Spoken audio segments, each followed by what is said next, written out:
Sarah Schneekloth is a talented and ambitious writer of fiction who, from what I've seen, sees an obstacle coming her way and skates around it with a slight shrug of her shoulders. Many emerging writers hesitate to enter the big unknown landscape of the novel.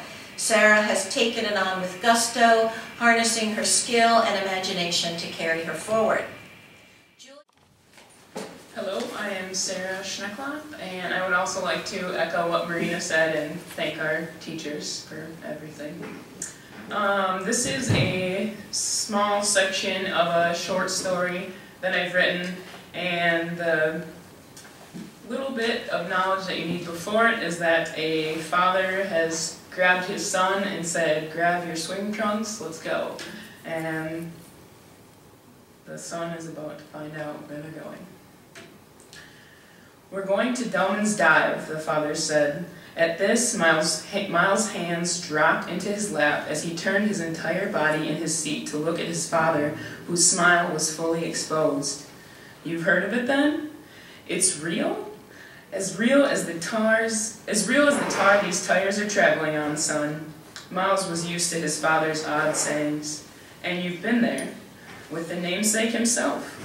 You've jumped off a cliff with the mayor?" "He wasn't the mayor then. We were only 15, same as you. We're going right now, to jump off Delman's Dive. Are you ready?" His father turned left onto a lesser two-lane highway.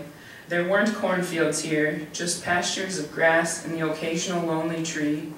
They drove for another 2 minutes, and then his father pulled off into a small parking lot in the middle of nowhere. The men jumped out of the car and were instantly hit by the early summer heat. To the right of the 8-car parking lot was a sheltered picnic area.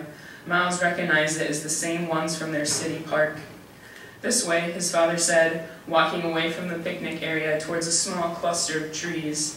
Miles ran to catch up with his father, who stood at the edge of the tree line. "There it is." "That's it?" Miles said. His father laughed and smacked his son on the back. "You got the trunks?" Miles held up the swimsuits and towels he brought along. "Good, let's go." His father took the towels and draped them around his neck before heading down the steep incline, grabbing onto tree trunks as he went. Miles stayed at the top and looked over the landscape.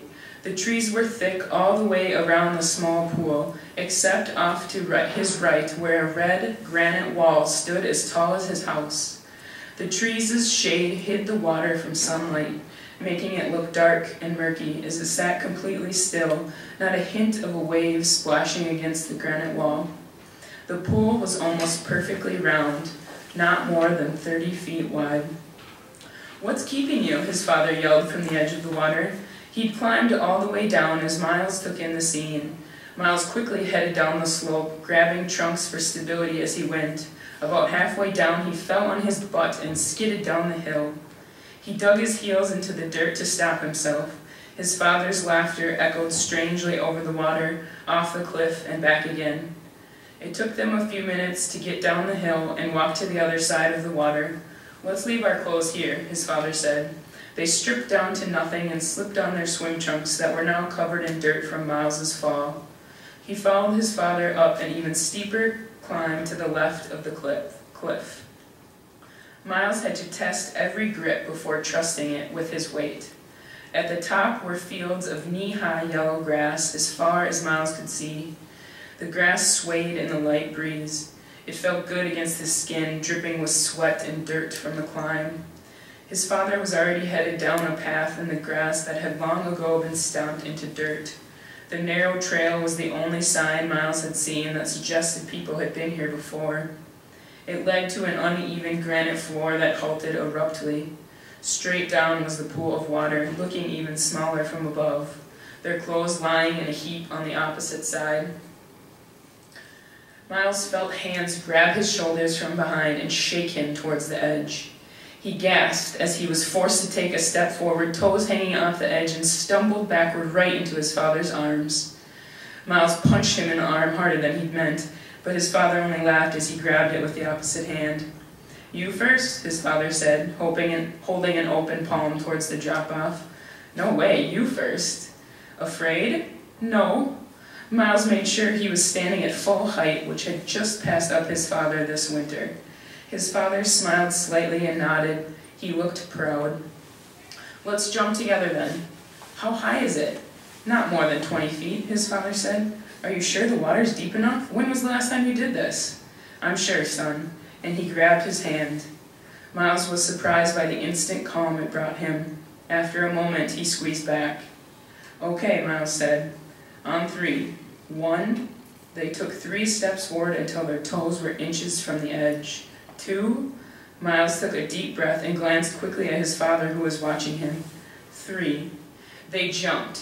They flew from the cliff and fell through the air. It happened so fast, Miles didn't even know his feet were running in mid-air beneath him, or that his yell encompassed him as he clenched his father's hand the entire way down. Their splash was simultaneous. The water stole both their breaths. Miles let go of his father's hand to claw at the water. His neck cranked towards the light, his feet propelling him upward. He broke the surface and let the air fill his lungs. He spun around but didn't see his father. "Dad?" he yelled. And his father's head popped from beneath the water.